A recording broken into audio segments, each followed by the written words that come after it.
We spend our whole lives trying to be good, to be calm, to be kind, to be light. But the truth is, no one ever told us what happens to the parts we had to hide to stay that way.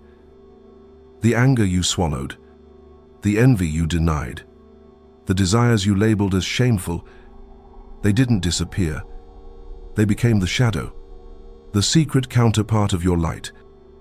Carl Jung believed that every person carries a hidden side, a reservoir of everything we reject or repress, and that the path to wholeness does not begin with becoming pure, but with becoming aware, because what you refuse to see in yourself will quietly shape your fate, your relationships, your choices, until you face it. The shadow is not evil. It is unlived life. It is your fire without direction, your love without expression, your pain without a name. And when you dare to meet it, not through guilt, but through curiosity, you begin to understand that your darkness was never your enemy. It was your teacher. In this video, we'll explore what Jung truly meant by integration. Not a spiritual buzzword, not an idea of fixing yourself, but the sacred work of remembering the forgotten self, the parts of you that once screamed for love and were told to be silent. If you've ever felt like something inside you was pulling against the person you're trying to become, stay with me. Because integration is not about destroying your darkness. It's about learning to walk with it, to hold your shadow in the light of awareness, to meet what you've been running from, and to discover the hidden power waiting quietly within you. Most people think the shadow is something dark that needs to be defeated. But Jung never said that. He said the shadow is everything you refuse to see about yourself. Everything that hides just beyond your conscious awareness. It's the anger you claim you don't have, the pride you disguise as humility, the envy you mask with politeness, the desire you cover with morality. The shadow is not some monster lurking outside of you. It's a mirror, showing you the parts of yourself you've disowned, the emotions you've buried in order to belong. When you were young, you learned what was acceptable. To be gentle, not loud. To be nice, not angry. To be humble, not proud. To be obedient, not curious. Every time you dimmed your natural expression to earn love, a piece of your truth went underground. That's how the shadow begins, not as sin, but as survival. You didn't reject those parts because you hated them. You rejected them because you were afraid of losing love if you didn't. And so the child within you built an image, the good self, the kind one, the strong one, the spiritual one. The image kept you safe, but it also trapped you. Because everything that didn't fit into that image, all the feelings, impulses, instincts, had to be pushed away. The shadow grows in silence. It doesn't vanish just because you ignore it. It waits. And when it can't find a voice, it finds other ways to speak. It erupts as sudden anger you can't explain. It whispers through dreams where you behave in ways you'd never admit. It appears in the people you dislike for reasons you can't articulate, because they reflect something you've buried. That's why Jung said the shadow is a moral problem. It demands honesty, not perfection. You can't heal what you refuse to see, and you can't see what you constantly condemn. Look at the person who prides themselves on being endlessly kind. They may find themselves surrounded by people who take advantage of them, yet they can't say no. Inside their shadow lies the anger they never allowed to exist. The moment they begin to reclaim that anger, not to harm, but to protect, they recover their power. Or take the perfectionist who despises lazy people. Their shadow carries the exhausted self, the one who longs to rest, to stop performing. Until they meet that part with compassion, they will keep chasing impossible standards, punishing themselves for being human. The shadow isn't just darkness. It's potential. Every trait you repress also hides a gift. Your anger hides your boundaries. Your envy hides your desires. Your fear hides your intuition. Your arrogance hides your confidence. Your lust hides your longing for connection. The shadow shows you where your energy is trapped and where your life wants to expand. That's why Jung didn't want people to get rid of the shadow. He wanted them to integrate it. Because until you recognize your own capacity for darkness, you'll keep projecting it onto others. Projection is one of the shadow's clever disguises. You call someone manipulative because you can't admit how you subtly manipulate. You call someone selfish because you've been taught to feel guilty for your own needs. You call someone arrogant because you're terrified of your own pride.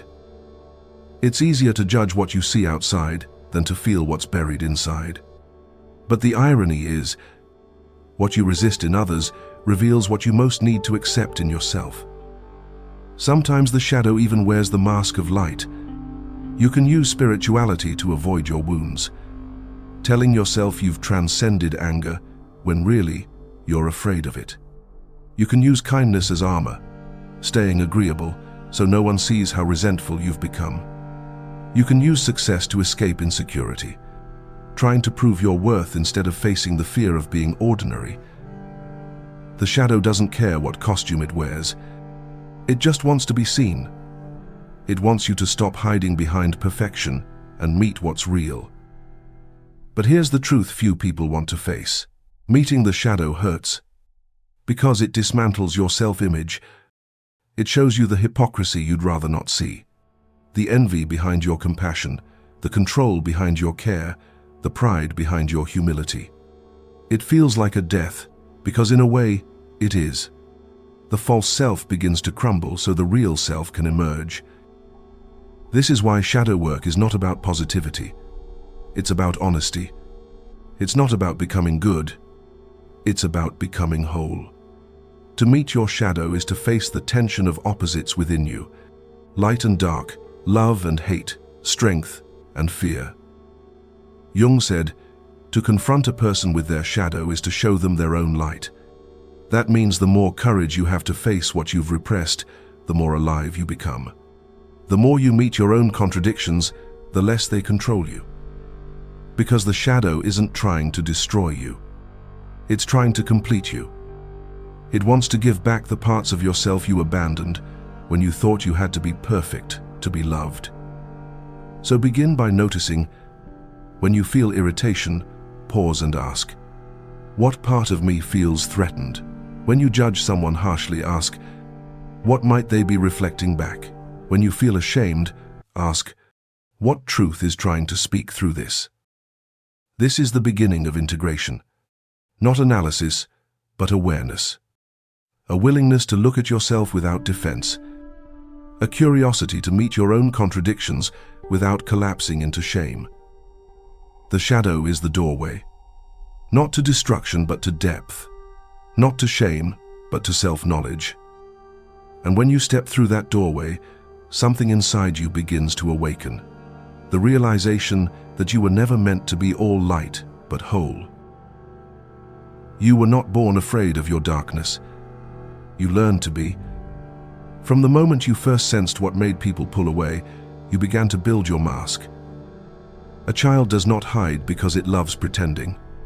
It hides because it is punished for being real. When your laughter was too loud, they called it disrespect. When your tears were too strong, they called it weakness. When your curiosity questioned too much, they called it rebellion. And so you learned the first rule of survival. To be loved, you must become less of yourself. The fear of the shadow begins here, in the heartbreak of realizing that authenticity could cost you connection. To a child, rejection feels like death, and so you bury whatever parts provoke disapproval. You tell yourself they're gone, but they don't die. They sink, and from the depths, they begin to whisper. You feel it when you get angry and immediately apologize for existing. You feel it when you desire something deeply but call yourself selfish. You feel it when you sense power rising in you, and then shrink because you've been trained to fear your own intensity. This is why Jung said the shadow contains the inferior aspects of the personality. But inferior doesn't mean bad.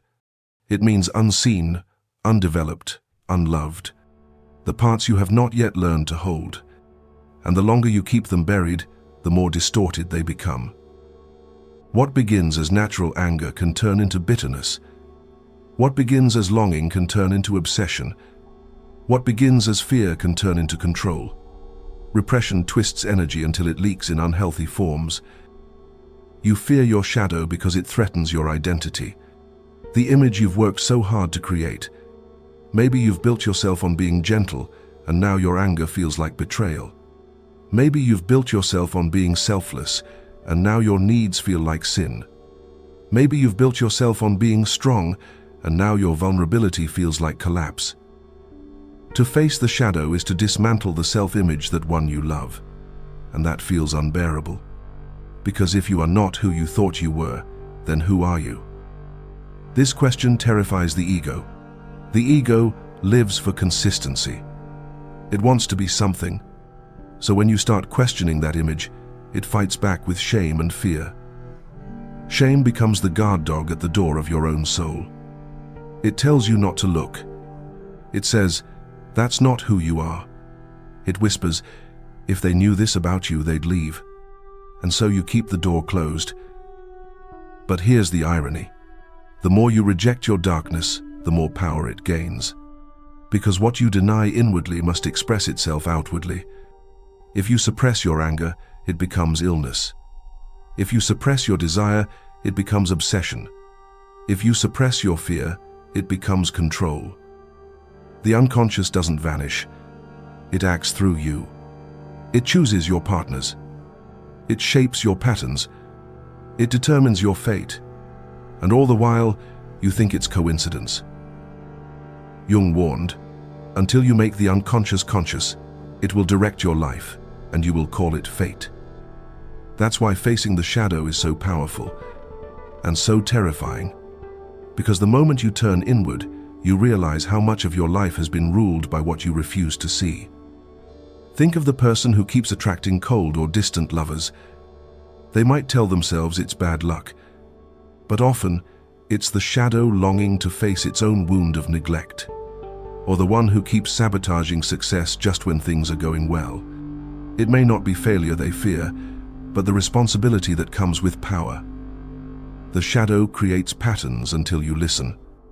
It recreates the same pain until you turn toward it instead of running away.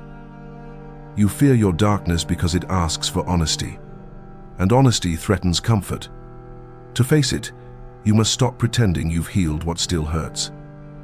You must admit that your compassion sometimes hides resentment, that your independence sometimes hides fear of intimacy, that your humility sometimes hides pride. These admissions humble you. They dismantle your illusions, but they also free you. Because once you can look at yourself without flinching, no one can use your darkness against you anymore. Fear also arises because the shadow holds power, and power, for many, has been confused with danger. We're taught to fear our own strength, our own voice, our own capacity to affect others. So when power stirs within us, we label it too much. But the truth is, what you call darkness often contains your most vital life force. The anger that scares you might be the energy that builds boundaries. The desire you repress might be the energy that fuels creation. The ambition you hide might be the fire that leads you toward purpose. Your darkness is not an intruder. It is the raw material of your becoming. It only turns destructive when it is starved of awareness. Still, the mind resists. Because once you face the shadow, excuses stop working. You can no longer blame others for your triggers.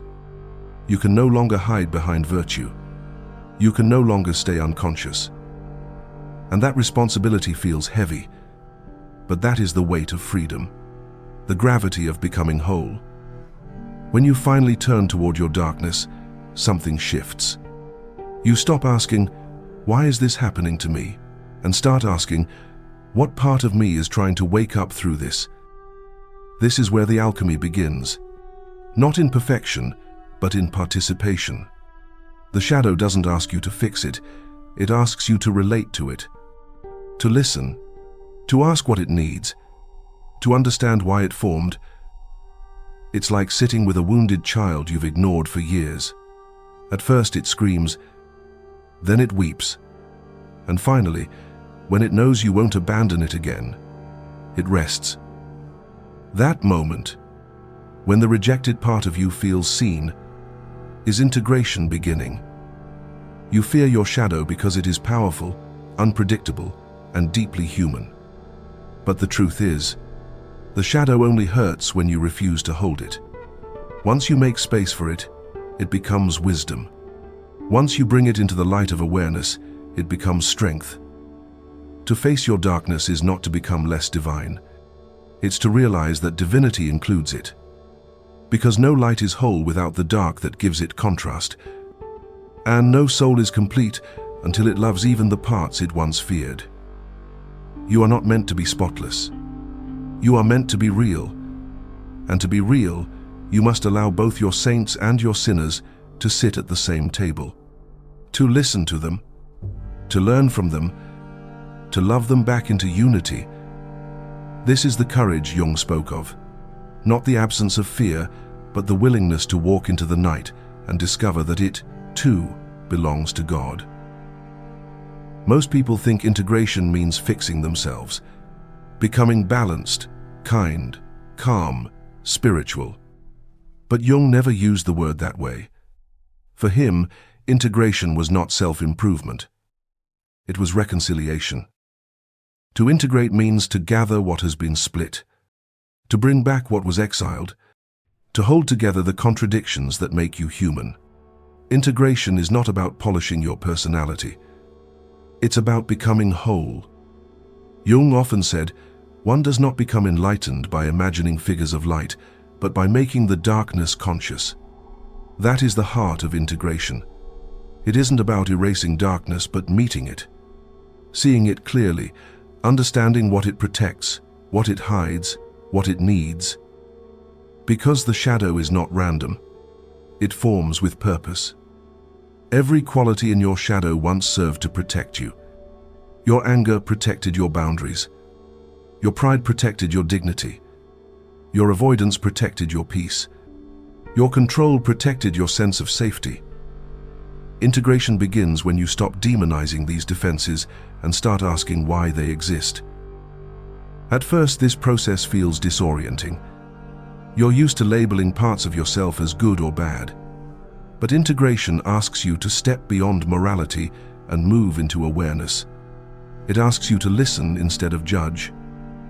When you feel jealousy, can you hear what it's pointing to? A dream, a hunger, a forgotten desire? When you feel anger, can you sense what boundary has been crossed? When you feel fear, can you recognize the part of you that still needs protection? Each emotion is not a flaw to be corrected, but a messenger carrying truth. Integration begins when you start decoding those messages with compassion instead of shame. Think of the psyche like a house with many rooms. Your conscious self lives in one well-lit room, the one you show to the world. But the other rooms, the darker ones, hold stories you haven't visited in years. Some of them are painful. Some are filled with forgotten treasures. Integration is not about tearing down the house. It's about walking through it with a lantern.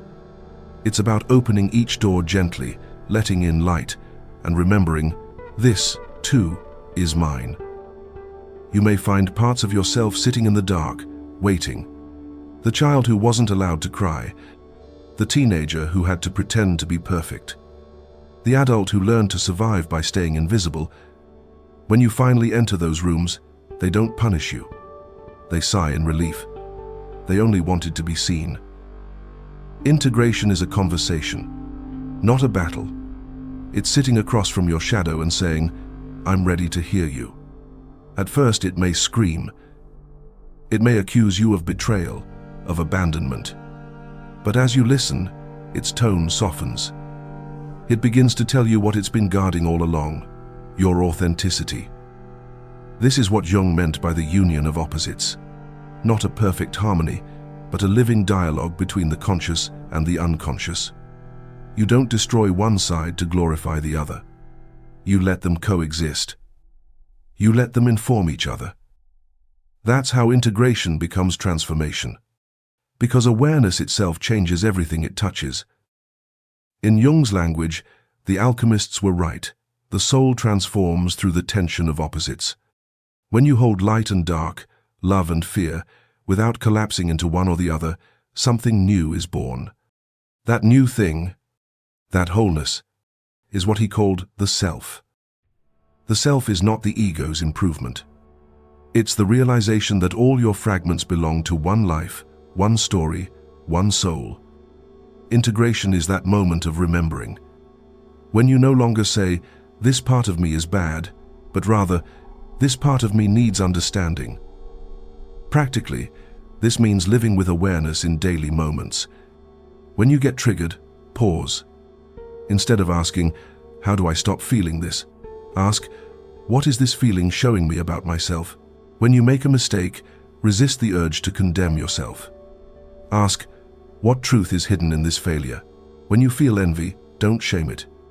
Ask, "What desire is asking to be honored?" Every moment of discomfort is an invitation to integrate something you've forgotten. But integration isn't always gentle. Sometimes it burns. Because to integrate is to dissolve illusions. The illusion of control, of moral superiority, of constant goodness. It requires you to admit that you are capable of the same darkness you condemn in others. That realization humbles you. It makes you softer. It turns judgment into understanding, and understanding into compassion. Once you see your own capacity for cruelty, you stop condemning others so easily. Once you see your own fragility, you start forgiving the fragility in others. That's the miracle of integration. It doesn't just heal you. It heals how you see the world. Still, integration is not a single moment. It's a lifelong rhythm. You meet your shadow again and again, in new forms, new seasons. Each encounter brings deeper self-awareness. Each moment of honesty makes you freer. Jung called this process individuation, the slow unfolding of your true nature. It's not about becoming ideal, it's about becoming real. And to become real, you must stop dividing yourself into light and dark. You must become the space that holds both. This doesn't mean you surrender to every impulse or justify every wound. Integration is not indulgence. It's responsibility. It's saying, "I see this part of me, and I choose how to express it consciously." It's using your anger to protect, not to harm. Your pride to stand tall, not to dominate. Your fear to be cautious, not paralyzed. Every shadow, when integrated, becomes a form of strength. Not because it disappears, but because it finds its rightful place within the whole. This is what Jung really meant by integration: to live in dialogue with yourself, to stop pretending you are one thing, and to embrace the full spectrum of who you are, to realize that your soul was never asking you to be pure, only to be honest. And when you live this way, peace doesn't come from perfection. It comes from truth. The truth that you are both the storm and the calm that follows, both the wound and the wisdom it gave you, both the question and the answer. Integration is the art of holding it all, and still saying, "This is me." When you finally stop running from the shadow, something unexpected happens. The fear that once ruled you begins to lose its edge. The shame that once silenced you starts to soften, and the energy that was trapped in repression begins to return as strength. Because every piece of yourself you once rejected was carrying life force, waiting for permission to exist again. The moment you face it, that energy returns to your body, your heart, your voice. You feel more alive, not because you've become perfect, but because you're no longer divided. Most people think healing is about becoming lighter, but Jung understood, true transformation is about becoming larger. You expand enough to hold what you once tried to exclude. That expansion, that capacity to contain both joy and sorrow, love and rage, is what turns pain into wisdom. Each time you meet the part you've hidden, you grow. Each time you name what was once unspeakable, your consciousness widens. You start to realize the shadow was never your enemy. It was your doorway to depth. When the shadow is ignored, it acts out. But when it's acknowledged, it becomes an ally. Your anger begins to protect your peace instead of destroying it. Your envy begins to reveal your longing instead of poisoning your joy. Your sadness begins to deepen your empathy instead of draining your hope. It's as if every rejected emotion, when finally welcomed, kneels down and says, "I was only trying to serve you." This is the hidden power of the shadow. It transforms through recognition. And then, something shifts in how you see others. Because when you accept your own darkness, you stop needing to judge theirs. You no longer divide the world into good and bad, right and wrong, pure and impure. You start to see everyone as a mirror, each person reflecting a piece of the human story that you, too, carry within. A friend's arrogance shows you your own buried pride. A stranger's coldness reminds you of your own fear of vulnerability. Even cruelty becomes a kind of mirror, not to excuse it, but to understand where unconsciousness leads when it's left unseen. You begin to see humanity, not just behavior, and that shift changes everything. Jung believed that confronting the shadow is a sacred act, because it brings you closer to the divine within. He saw God not as external perfection, but as totality, that which contains everything. To face your darkness, then, is to participate in the divine work of creation, bringing what is hidden into consciousness. You become, in a sense, a co-creator of your own soul. This is why shadow work is not merely psychological. It is spiritual. Each time you bring awareness to what was unconscious, you participate in the birth of light. Each act of honesty becomes a form of prayer. But transformation isn't always graceful. It can feel like losing your balance. You may find yourself grieving who you thought you were. You may feel anger toward the world that taught you to be afraid of yourself. You may even want to turn back. That's normal. Every transformation requires a death, not of your soul, but of your false identities. The parts of you that lived on approval, on perfection, on performance, will resist. But if you can stay present through the discomfort, something extraordinary happens. The old self dissolves, and what remains is essence. You begin to act not from fear, but from authenticity. Not from habit, but from awareness. Facing the shadow also changes how you carry emotion. Instead of being consumed by anger, you channel it into boundaries. Instead of drowning in grief, you let it cleanse you. Instead of denying desire, you let it teach you what truly matters. You no longer need to suppress because you've learned to contain. This containment, this inner space, is the mark of maturity. You can feel deeply without being destroyed by feeling. You can witness pain without becoming it. That is integration in motion, not theory, but embodiment. The paradox of the shadow is that by facing what is dark, you discover light that is real. Not the fragile light of pretending to be good, but the quiet radiance of being whole. You understand that your soul doesn't need to be polished, it needs to be embraced. And the more you embrace it, the more your life aligns with truth. Because what you integrate no longer controls you. The projections fade. The inner war quiets. And what's left is a deeper peace. The peace of someone who no longer fears what lives inside. Transformation through shadow work doesn't make you superior or flawless. It makes you human. Fully, unapologetically, beautifully human. It teaches you that growth isn't about ascending out of darkness, but about learning to walk through it with grace. You stop chasing purity and start cultivating presence. You stop trying to escape yourself and start coming home to yourself.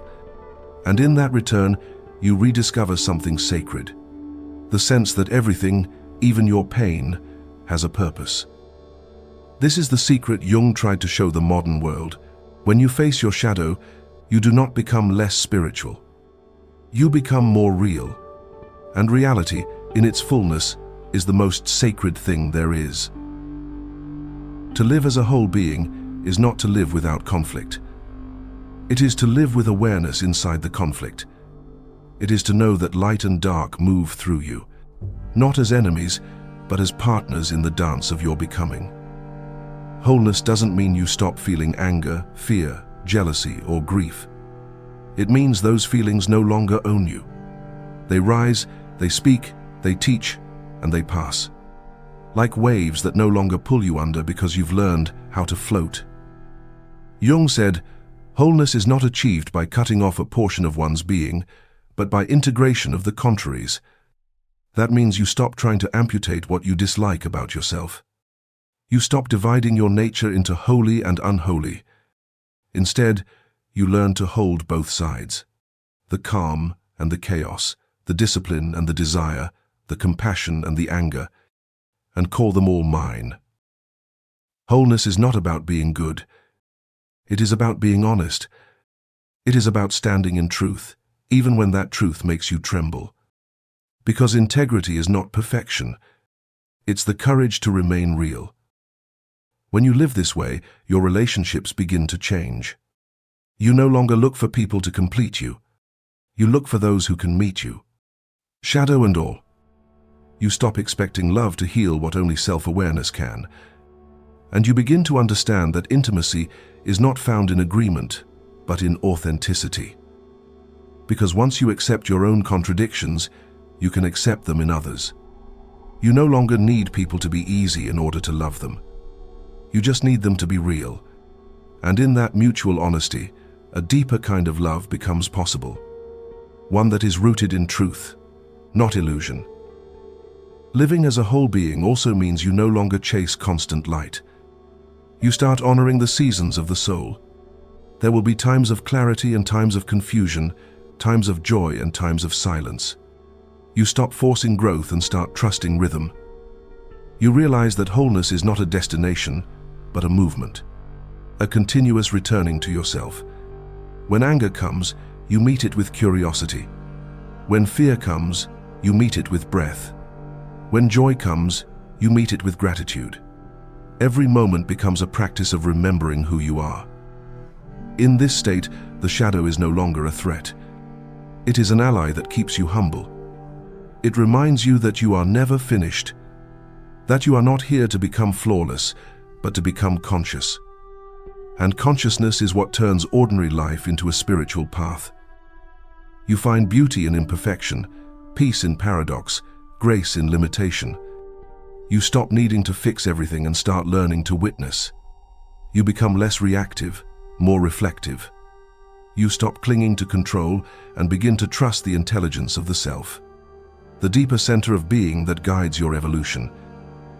Wholeness also carries responsibility, because the more you see, the more you know that every choice ripples through the web of life. When you speak from awareness, you bring healing. When you act from unconsciousness, you bring harm. To live as a whole being is to know both are possible in you, and to choose the one that brings light with your eyes open. You will still fall, still forget, still return to the shadow. But now, when you fall consciously. You fall with humility, not despair. You fall knowing that falling is part of awakening. This is what it means to live integrated, to walk through life with your heart intact, your darkness known, your light grounded. You move through the world not as an ideal, but as a presence. Not as someone trying to prove worth, but as someone remembering worth. You stop trying to become someone else and start inhabiting yourself fully. And the more you live this way, the quieter life becomes. Because wholeness doesn't shout. It simply is. It moves like still water, clear, reflecting both the sky and the depth below. It doesn't need to convince. It simply embodies truth. To live as a whole being is to finally feel at home inside your own skin. To know that even when you falter, you are not broken. You are unfolding. And to sense, perhaps for the first time, that your soul has been waiting all along for this moment. Not to be perfect, but to be complete. There comes a moment, after all the searching, when you realize you were never meant to be perfect. You were meant to be whole. And wholeness is not the absence of shadow. It is the friendship you form with it. The parts of you that once frightened you were never there to destroy you. They were waiting to guide you back to truth. Your anger wanted to teach you strength. Your envy wanted to teach you desire. Your fear wanted to teach you humility. Your shame wanted to teach you compassion. Every emotion, every wound, every hidden impulse has always been carrying a message. An invitation to remember who you are beneath all the masks you had to wear to survive. Integration doesn't make you untouchable. It makes you real. And to be real is to be alive, awake to both the tenderness and the terror of existence. It means you can sit with joy without grasping it, and with pain without running from it. It means you stop splitting life into good and bad and begin to see everything as experience. Sacred, necessary, transforming. When you reach this place, peace feels different. It's not the fragile calm of control, but the deep stillness of acceptance. It's the peace that comes from knowing you can face anything inside you and still remain yourself. Because you are no longer fighting against your nature, you are living from it. This is what Jung meant when he spoke of individuation, not becoming better, but becoming true. Becoming the one who can hold contradictions without collapsing, the one who can walk through darkness without losing light, the one who can love the world without needing it to be pure. And if you can live that way, if you can meet every shadow as a teacher and every fall as an opening, then you will have found the quiet strength that no storm can touch. You will not need to prove yourself holy. You will not need to erase your humanity. You will simply walk with it, conscious, compassionate, whole. So if this message spoke to something inside you, if you've begun to sense the places within you still waiting to be seen, take this as your invitation to look gently, to listen honestly, to love what you find. Because the shadow you fear is the same shadow that carries your light. And the moment you embrace it, you will realize you were never divided. You were only sleeping. If this journey resonated with you, share in the comments below.